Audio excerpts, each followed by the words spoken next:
Hello friends, स्वागत है आपका आपके अपने चैनल डेंसिटी एकेडमी में। आज मैं एनसीईआरटी की क्लास 6 के फर्स्ट चैप्टर को डिस्कस करूंगी।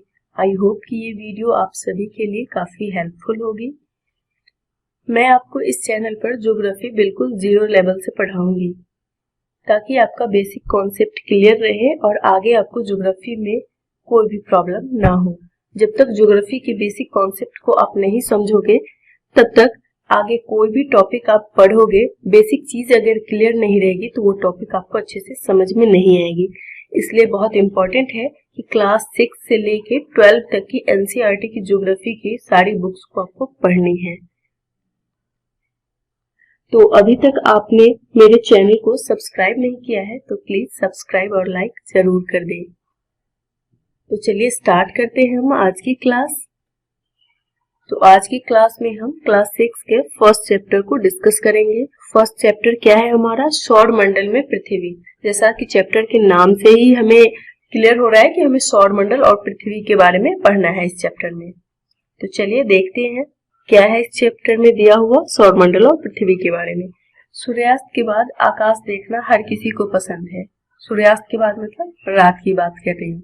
तो आसमान में पहले एक या दो बिंदु चमकते हुए दिखाई देते हैं, ठीक है, लेकिन बाद में इनकी संख्या बढ़ती जाती है। तारों को काउंट कर सकते हैं? नहीं कर सकते हैं ना, अनकाउंटेबल होता है, ऐसे ही हम जानते हैं। तो उसे तो काउंट कर नहीं सकते। तो पूरे आकाश में जो होते हैं वो छोटे छोटे चमकदार वस्तुएं से भरे होते हैं। वो चमकदार वस्तुएं क्या होते हैं? जिसे हम तारा बोलते हैं, जिनमें से कुछ चमकीले होते हैं और कुछ धुंधले होते हैं। आपने अगर ध्यान से देखा होगा आसमान में, अगर नहीं देखा है तो आप जरूर रात को देख लेना। उसमें कुछ तारे जो होते हैं वो बहुत ज्यादा चमकीले होते हैं ना, और कुछ होते हैं जो धुंधले दिखाई देते हैं, बिल्कुल हीरे के भांति। उनकी चमक कैसी होती है? हीरे की जैसे, बहुत ज्यादा ब्राइटनेस होता है उसमें। तो वो ब्राइटनेस जो होता है वो चंद्रमा के समान होता है। जैसे चंद्रमा बहुत ज्यादा शाइनिंग करती हुई नजर आती है हम लोग को, बहुत चमकती हुई, वैसे ही कुछ तारे भी होते हैं। इन चमकीली वस्तुओं के साथ लगभग प्रतिदिन चंद्रमा को भी देखते हैं हम लोग। यह अलग अलग समय, आकार तथा अलग स्थितियों में दिखाई देती है। मतलब सभी का जो हमें नीचे से तो देखने में, हमें जब पृथ्वी से देखते हैं तो हमें तो देखने में सब लगता है जैसे सब एक समान होंगे, लेकिन ऐसा होता नहीं है।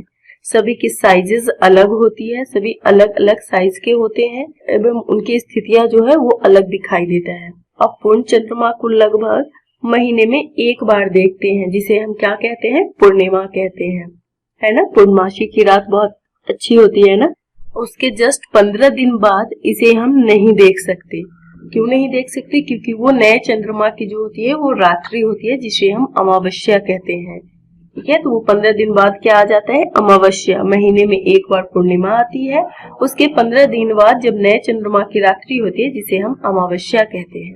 ऐसी रात में अगर आसमान साफ है तो आप आसमान का अवलोकन जरूर कर सकते हैं, अच्छी तरह से समझ आएगा आपको। नेक्स्ट बात करते हैं। आपने देखा होगा कि जो चंद्रमा, तारे हमें रात को दिखाई देते हैं वो दिन को नहीं दिखाई देते हैं। तो जब हम बच्चे थे तो हमेशा देखते थे कि रात, तो हमें ऐसा लगता था जैसे कि वो दिन में नहीं दिखाई देता, दिन में वो गायब हो जाते हैं, नहीं रहते।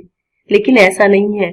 चंद्रमा और तारे दिन में भी रहते हैं, लेकिन वो सूर्य की अत्यधिक तेज प्रकाश के कारण हमें दिन को दिखाई नहीं देते हैं। इसका मतलब ये नहीं है कि चंद्रमा और तारे दिन में नहीं होते, वो दिन में भी होते हैं, लेकिन सूर्य की अत्यधिक तेज प्रकाश के कारण वो हमें दिखाई नहीं देते। नेक्स्ट देखते हैं, सूर्य, चंद्रमा और वे सभी वस्तुएं जो रात के समय आसमान में चमकती है वो क्या कहलाते हैं? खगोलीय पिंड। तो खगोलीय पिंड के अंतर्गत क्या क्या आएंगे? सूर्य, चंद्रमा और वो सभी वस्तुएं जो रात के समय आसमान में चमकती है।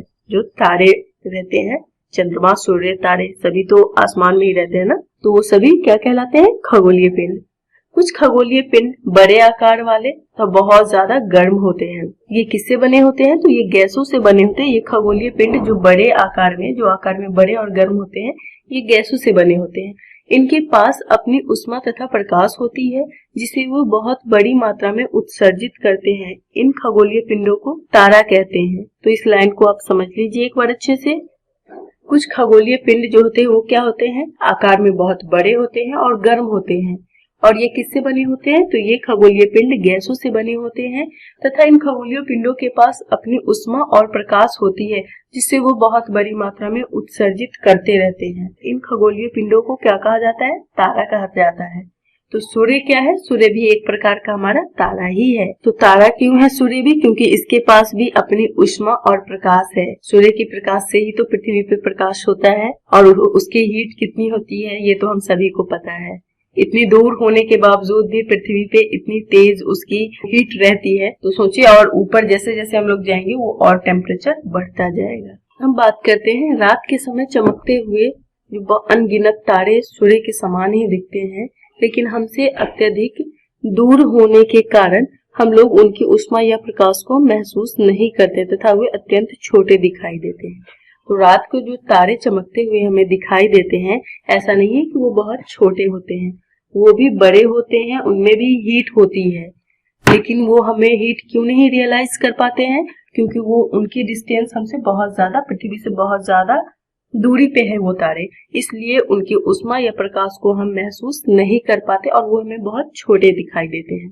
जैसा कि आप जो हमसे ज्यादा दूर है, या आप नीचे खड़े रहो, कहीं ऊंची इमारत देखो, 15वां 16वां फ्लोर आप देखो, वो कैसे हमें नीचे से छोटी दिखाई देती है। या हम आसमान में एरोप्लेन को भी उड़ते देखते हैं तो वो क्या हमें छोटी दिखाई देती है। इसका मतलब ये थोड़ी ना है कि वो छोटी होती है, होते तो वो बड़े हैं, लेकिन डिस्टेंस के कारण हमें वो छोटी दिखाई देती है। तो इसी बात को समझाया गया है इसमें। नेक्स्ट हम लोग देखते हैं, रात्रि में आसमान की ओर देखते समय आप तारों के विभिन्न समूहों द्वारा बनाई गई विविध आकृतियों को देख सकते हैं। ये आकृतियां क्या कहलाती है? नक्षत्र मंडल कहलाती है। रात्रि में जो आसमान में हम देखते हैं तो उसमें विभिन्न प्रकार की आकृतियां दिखाई देती है, हम देख सकते हैं उसे, ठीक है। तो वो जो आकृतियां हमें दिखाई देती है वो क्या कहलाती है? वो नक्षत्र मंडल कहलाते हैं। जैसा कि आप इस डायग्राम में देख सकते हैं, इसमें इंडिकेट करके बताया गया है। ये ध्रुव तारा है। ध्रुव तारा कहाँ होता है? उत्तर दिशा में होती है ध्रुव तारा, ठीक है। और ये सब जो दिख रहे हैं किसी तरह की भी एक आकृति क्रिएट करते हैं, वो सारे ग्रह क्या होते हैं? नक्षत्र मंडल में आते हैं, ठीक है। अर्सा मेजर या बिग बेयर, अर्सा मेजर या बिग बेयर इसी प्रकार का एक नक्षत्र मंडल है। तो अर्सा मेजर या बिग बेयर जो है ये क्या है? इसी प्रकार का एक नक्षत्र मंडल है जो कोई ना कोई आकृतियां क्रिएट करती है, विविध प्रकार की आकृतियां क्रिएट करते हैं जिसे हम देख सकते हैं, ठीक है। बहुत आसानी से पहचान में आने वाले नक्षत्र मंडल है सप्तऋषि, ठीक है। सप्त मतलब 7 और ऋषि मतलब संघ, मतलब यह 7 तारों का समूह है जिसे सप्तऋषि नाम दिया गया है, जो कि नक्षत्र मंडल अर्सा मेजर का भाग है। तो इस चैप्टर को पढ़ने के बाद आप एक बार रात को जरूर आसमान का अवलोकन करें और इन सारी चीजों को एक बार रिवीजन करें ताकि आपको सब कुछ बहुत अच्छे से क्लियर हो जाए और याद हो जाए, ठीक है। नेक्स्ट हम लोग देखते हैं, प्राचीन समय में मतलब पहले के टाइम में जब घड़ी नहीं थी तो लोग रात को टाइम कैसे देखा करते थे? तो वो देखा करते थे दिशा के अकॉर्डिंग, वो दिशा निर्धारित करके समय देखते थे। तो उत्तर दिशा का उत्तरी तारा उत्तर दिशा को बताता है। उत्तरी तारा कौन सा होता है जो उत्तर दिशा को बताता है? वो तो होता है ध्रुव तारा, जिसे हम ध्रुव तारा कहते हैं, जो कि उत्तर दिशा में होता है, उत्तर दिशा को इंडिकेट करता है, वो ध्रुव तारा कहलाता है।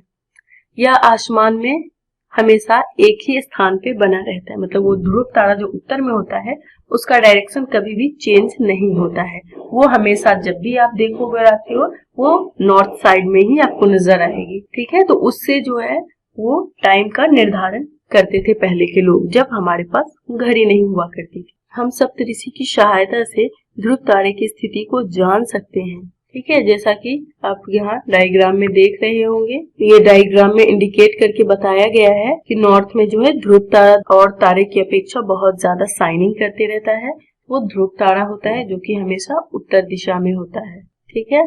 उसके बाद हम लोग देखते हैं कुछ खगोलीय पिंड में अपना प्रकाश एवं उष्मा नहीं होती है।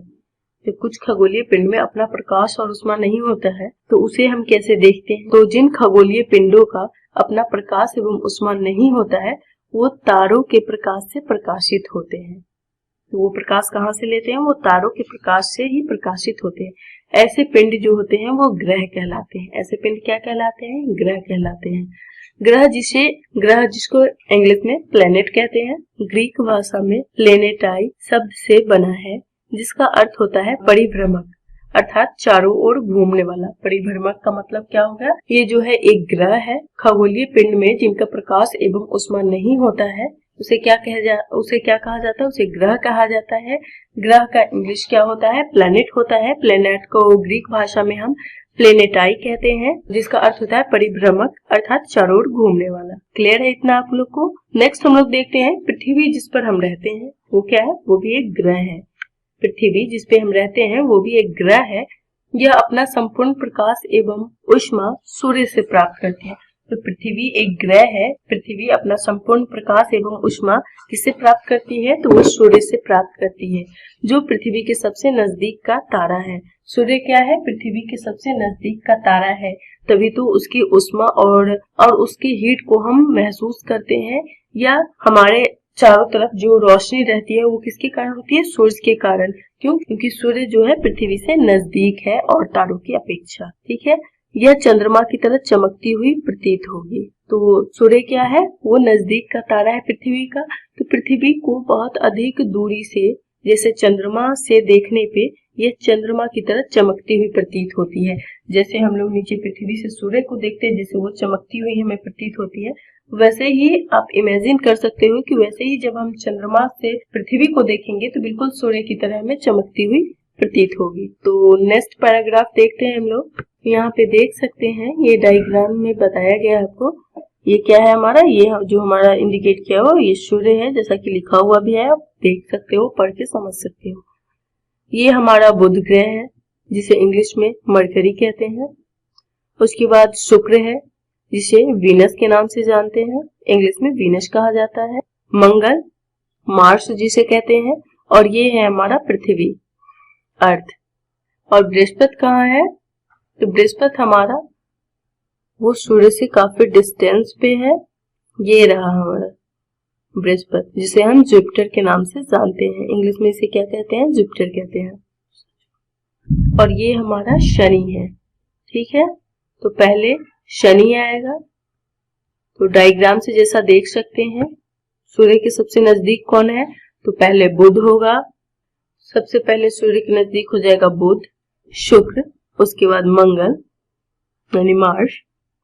तो यहाँ से एक क्वेश्चन क्या बन रहा है हमारा, जो आप लोग सभी को याद भी रखना है कि हमारे सौरमंडल में जो है वो ग्रहों की संख्या कितनी है? तो ग्रह की संख्या जो है वो 8 है, जैसा कि फिगर में आप देख सकते हो। फिर पहला है बुध, उसके बाद शुक्र, पृथ्वी, मंगल, बृहस्पति, उसके बाद ये शनि, यूरेनस, और 8वां है हमारा नेपच्यून। ठीक है, तो ये 8 ग्रह है सौरमंडल के।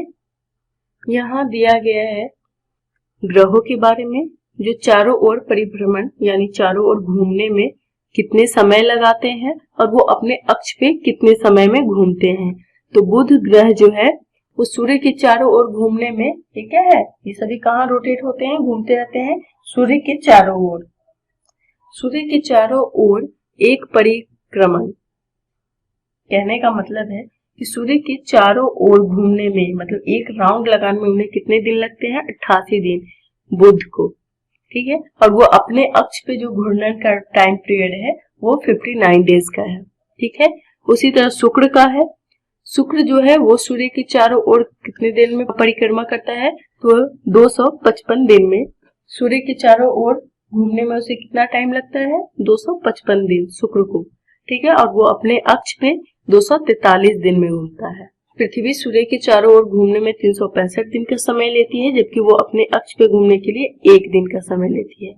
पृथ्वी जो है अपने अक्ष पे घूर्णन की प्रक्रिया वो कितने दिन में पूरा कर लेती है? वो 1 दिन में करती है, जबकि सूर्य के चारों ओर परिक्रमा करने में 365 दिन लग जाते हैं, जो कि हमारा एक वर्ष में कितने दिन होते हैं? 365 दिन। ठीक है, मंगल है, वो सूर्य के चारों ओर घूमने में 687 दिन का समय लगाता है। तो इसका टाइम पीरियड बहुत है, और वो अपनी अक्ष पे घूमने में 1 दिन का समय लेता है। मंगल ग्रह भी जो है वो अपने अक्ष पे घूमने में 1 दिन का समय लेता है, जबकि सूर्य के चारों ओर घूमने में 687 दिन का समय लेता है। नेक्स्ट दिया है बृहस्पति के बारे में।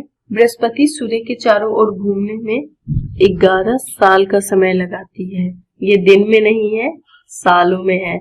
तो बृहस्पति जो है वो सूर्य के चारों ओर घूमने में 11 साल 11 महीने लगभग 12 साल, मतलब 11 साल 11 महीने का समय लेती है बृहस्पति किसकी परिक्रमा करने में, तो सूर्य की चारों ओर परिक्रमा करने में बृहस्पति ग्रह जो है वो 11 साल 11 महीने का समय लेती है, यानी लगभग वो 12 साल हम कह सकते हैं। अपने अक्ष पे घूर्णन में 9 घंटे 56 मिनट। अपने अक्ष पे बृहस्पति ग्रह घूर्णन करने में बस 9 घंटे 56 मिनट का समय लगाती है, जबकि सूर्य के चारों ओर घूर्णन करने में कितना लगाती है, अप्रोक्सीमेट 12 साल का समय लगता है। यहाँ पे क्या है, यहाँ पे चंद्रमा की संख्या लगभग 53 है। 6 नंबर देखते हैं हमारा शनि ग्रह। शनि ग्रह को सूर्य के चारों ओर परिक्रमा करने में 29 साल 5 महीने का समय लगता है।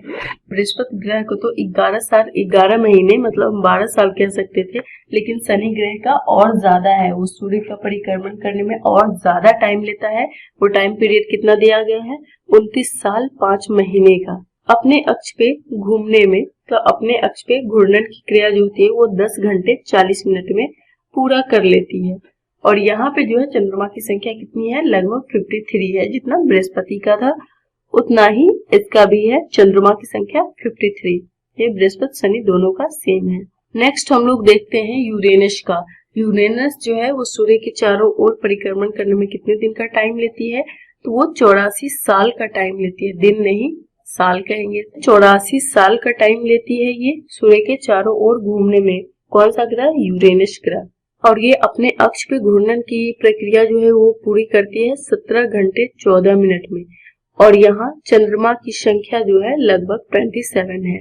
ठीक है, तो यूरेनस में चंद्रमा की संख्या 27 है। ये अपने अक्ष पे घूमने में लगभग 17 घंटे 14 मिनट है, तो आप 17 घंटे भी बोल सकते हो। और ये सूर्य की परिक्रमा करने में, चारों ओर परिक्रमण करने में 84 साल का समय लेती है। लास्ट हमारा और 8वां ग्रह आता है नेपच्यून। ये सूर्य के चारों ओर परिक्रमण में 164 साल का समय लेता है, मतलब सबसे ज्यादा टाइम।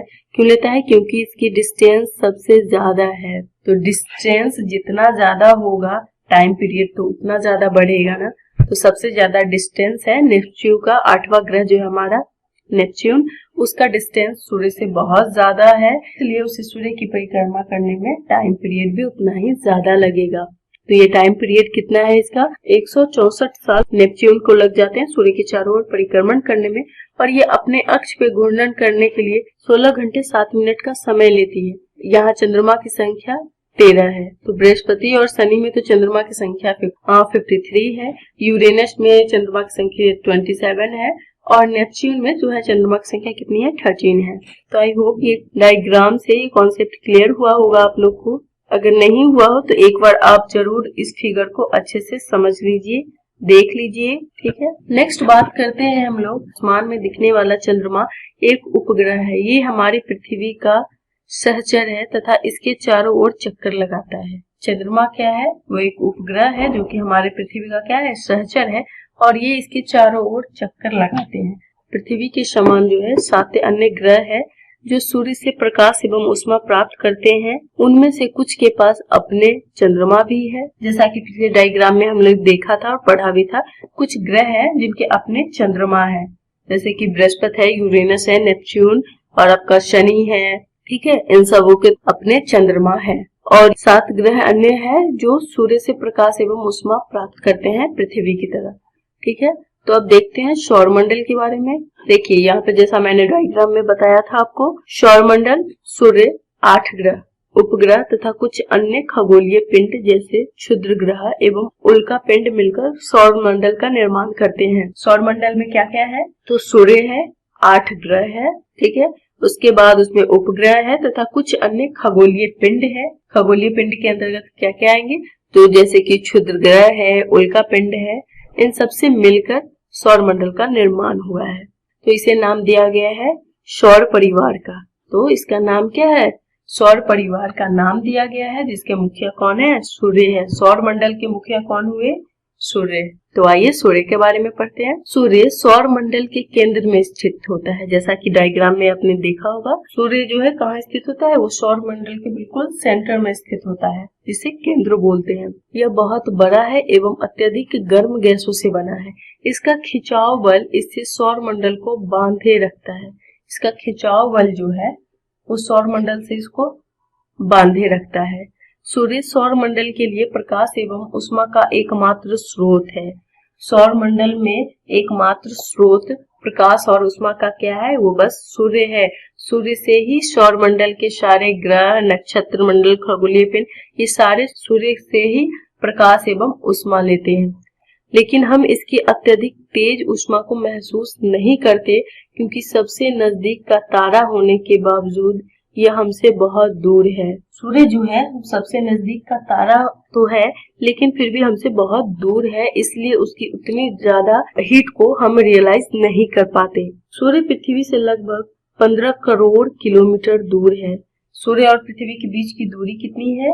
वो लगभग 15 करोड़ किलोमीटर है। ठीक है, नेक्स्ट देखते हैं हम लोग ग्रह। जैसा कि हम लोग पीछे डिस्कस किया है कि ग्रह कितने हैं, तो ग्रह 8 होते हैं। सौर मंडल में जो है 8 ग्रह होते हैं। सूर्य के डिस्टेंस के अनुसार वे क्या क्या है? तो बुध, शुक्र, पृथ्वी।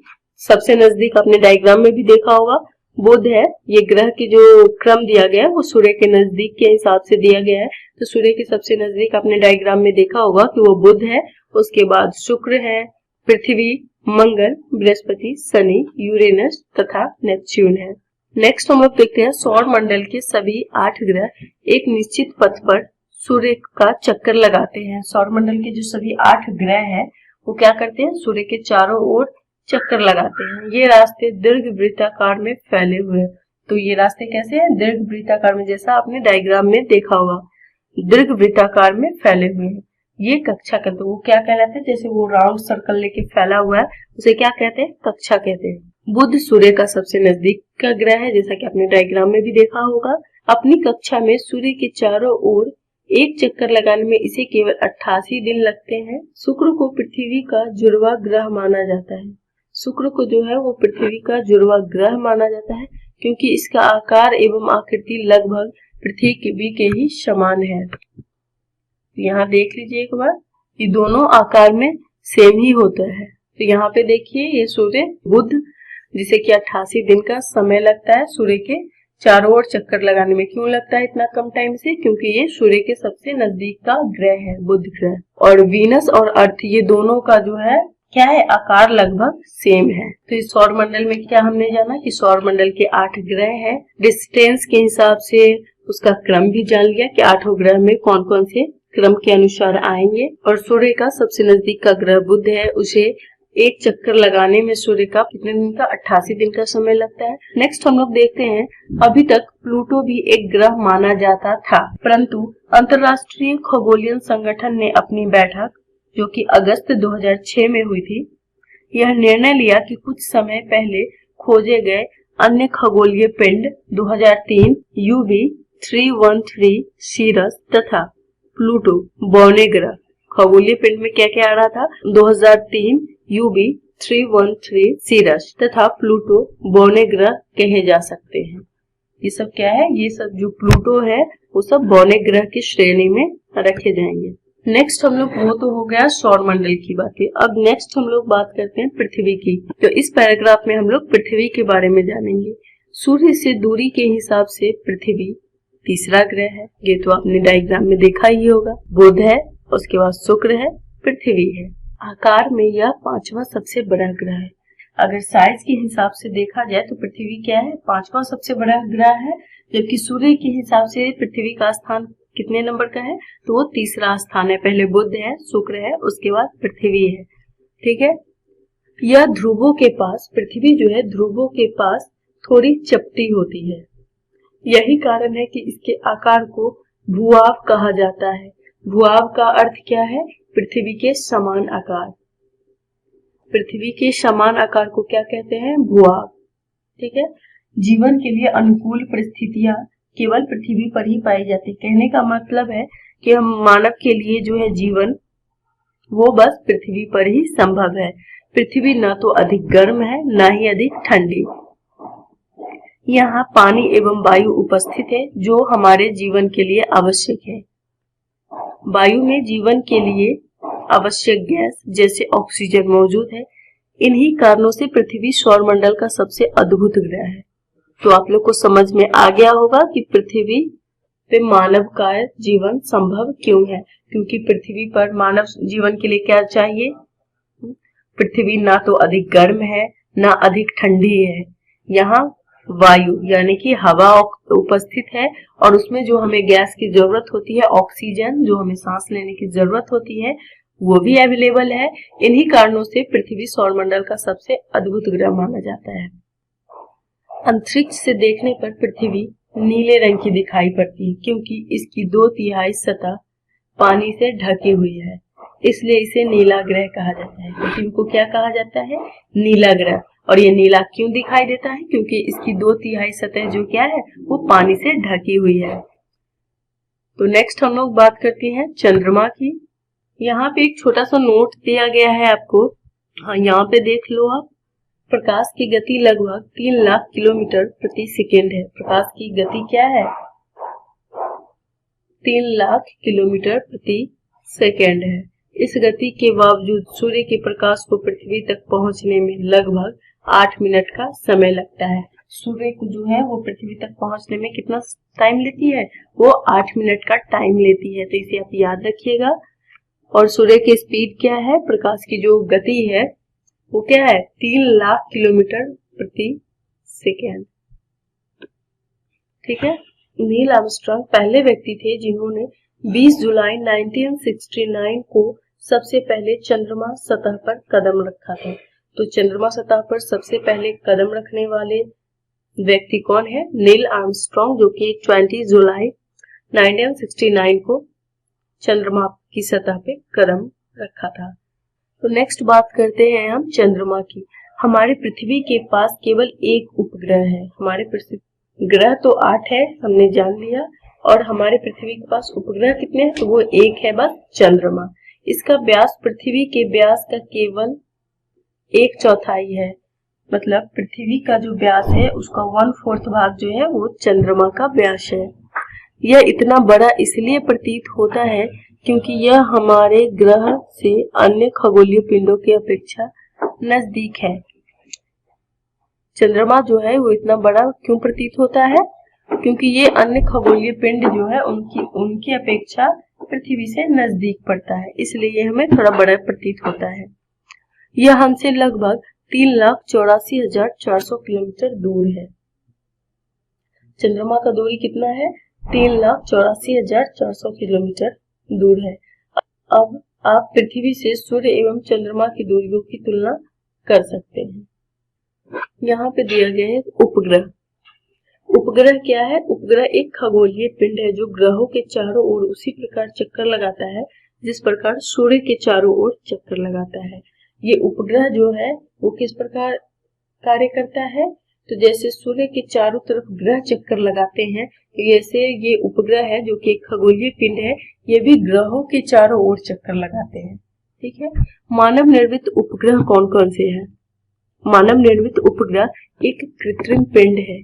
यह वैज्ञानिकों के द्वारा बनाया गया है जिसका उपयोग ब्रह्मांड के बारे में जानकारी प्राप्त करने में एवं पृथ्वी पर संचार माध्यम के लिए किया जाता है। इसे रॉकेट के द्वारा अंतरिक्ष में भेजा जाता है एवं पृथ्वी की कक्षा में स्थापित कर दिया जाता है। अंतरिक्ष में उपस्थित कुछ भारतीय उपग्रह इनसेट, IRS, एडुसेट इत्यादि है। जैसा कि यहाँ आप डायग्राम में देख रहे होंगे कि रॉकेट का प्रक्षेपण कैसे किया जाता है, रॉकेट का पृथ्वी पर गिरना और उपग्रह का कक्षा में प्रवेश करना। चंद्रमा पृथ्वी का एक चक्कर लगभग 27 दिन में पूरा करता है। चंद्रमा जो है वो पृथ्वी का एक चक्कर, जैसा कि पीछे हमने पढ़ा है, चंद्रमा क्या है? एक उपग्रह है। तो वो भी बिल्कुल जैसे ग्रह सूर्य के चारों ओर चक्कर लगाते हैं वैसे चंद्रमा भी एक उपग्रह है, फिर पृथ्वी के चारों ओर चक्कर लगाती है। तो इसे एक चक्कर लगाने में पृथ्वी के चारों ओर कितना दिन का समय लगता है? तो वो समय है 27 दिन का। लगभग इतने ही समय में यह अपने अक्ष पे भी एक चक्कर पूरा करती है। तो चंद्रमा अपने अक्ष पे भी एक चक्कर पूरा करने में 27 दिन का ही टाइम लेती है और पृथ्वी का एक चक्कर लगाने में भी लगभग 27 दिन का ही टाइम लेती है। इसके परिणाम स्वरूप पृथ्वी से हमें चंद्रमा का केवल एक ही भाग दिखाई देता है। चंद्रमा की परिस्थितियां जीवन के लिए अनुकूल नहीं है। पृथ्वी पर तो मानव जीवन अनुकूल है, ये पीछे हमने पढ़ा है। चलिए इसमें पढ़ते हैं कि चंद्रमा की परिस्थितियां जीवन के लिए अनुकूल क्यों नहीं है। क्योंकि इसकी सतह पर पर्वत, मैदान एवं गड्ढे हैं जो चंद्रमा की सतह पर छाया बनाते हैं। तो चंद्रमा की सतह पे, चंद्रमा पे जो हम लोग दूर से भी हल्का हमें वो दाग जिसे हम कहते हैं आम भाषा में, वो दाग नहीं है, वो क्या है, वो चंद्रमा की सतह पे जो पर्वत है, मैदान और गड्ढे हैं चंद्रमा की सतहों पे, वो उनकी वजह से वहां उस सतह पे में चंद्रमा की सतहों पे छाया दिखाई देता है। पूर्णिमा के दिन चंद्रमा पर इनकी छाया को देखा जा सकता है। पूर्णिमा के दिन वो आपको क्लियर दिखाई देगा क्योंकि पूर्णिमा के दिन वो चंद्रमा और ज्यादा चमकते रहता है, क्लियर दिखाई देता है, इसलिए उस दिन आप इस चीज को देख के समझ सकते हैं। नेक्स्ट हम लोग बात करते हैं क्षुद्र ग्रह की। तो ये क्षुद्र ग्रह क्या है? तारों, ग्रहों एवं उपग्रहों के अतिरिक्त असंख्य छोटे पिंड भी सूर्य के चारों ओर चक्कर लगाते हैं। मतलब हम तो जान लिए कि सूर्य के चारों ओर ग्रह चक्कर लगाते हैं, ठीक ना। पृथ्वी की ओर उनका उपग्रह जो है चंद्रमा, वो चक्कर लगाते हैं। अब ये क्षुद्र ग्रह क्या करते हैं? तो क्षुद्र ग्रह तारों, ग्रहों एवं उपग्रहों के अतिरिक्त, मतलब ये तीनों का तो हमने पढ़ लिया, उसके अलावे भी जो असंख्य छोटे पिंड होते हैं, छोटे छोटे जो पिंड होते हैं, वो भी सूर्य के चारों ओर चक्कर लगाते हैं। इन पिंडों को क्या कहा जाता है? तो इन पिंडों को ही हम क्षुद्र ग्रह कहते हैं। मतलब तारों, ग्रहों और उपग्रह, ठीक है। जो तारों है वो चक्कर लगाते हैं, ग्रहों के बारे में हमने पढ़ लिया, उपग्रहों के बारे में पढ़ लिया। तो उसके अलावे भी जो छोटे छोटे पिंड हैं जो सूर्य के चारों ओर चक्कर लगाते हैं, उन्हें ही हम क्षुद्र ग्रह कहते हैं। ये मंगल एवं बृहस्पति की कक्षाओं के बीच में पाए जाते हैं। ये कहाँ पाए जाते हैं? मंगल एवं बृहस्पति के बीच की जो कक्षाएं होती है उसमें ये क्षुद्र ग्रह पाए जाते हैं। तो यहाँ इस पिक्चर में आप देख सकते हैं, ये जो है ये छोटे छोटे दिखाई दे रहे हैं पिंड, ये क्या है? ये भी सूर्य के चारों ओर चक्कर लगाती है, क्षुद्र ग्रह की पट्टियां है। तो ये कहाँ है? मंगल, मार्स और जुपिटर के बीच में ये क्षुद्र ग्रह की पट्टियां है। तो देख लिया आपने कि क्षुद्र ग्रह की पट्टियां जो है वो मंगल और बृहस्पति के बीच में क्षुद्र ग्रह की पट्टियां बनी हुई है जो कि सूर्य के चारों ओर चक्कर लगाती है। वैज्ञानिकों के अनुसार क्षुद्र ग्रह ग्रहों का ही एक भाग है। वैज्ञानिकों के अनुसार क्या है? क्षुद्र ग्रह ग्रहों का ही एक भाग है जो कि बहुत वर्ष पहले विस्फोटक के बाद ग्रहों से टूटकर अलग हो गया था। कि बहुत वर्ष पहले विस्फोटक के कारण उन ग्रहों से टूट के अलग हो गया था। नहीं तो पहले ये क्षुद्र ग्रह भी जो थे वो ग्रहों के ही भाग थे। नेक्स्ट हम लोग देखते हैं उल्का पिंड।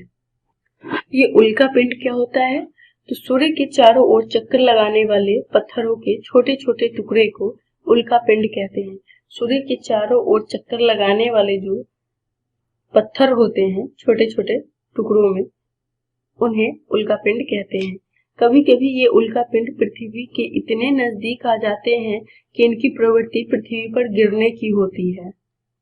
इस प्रक्रिया के दौरान वायु के साथ घर्षण होने के कारण ये गर्म होकर जल जाते हैं, फलस्वरूप चमकदार प्रकाश उत्पन्न होता है।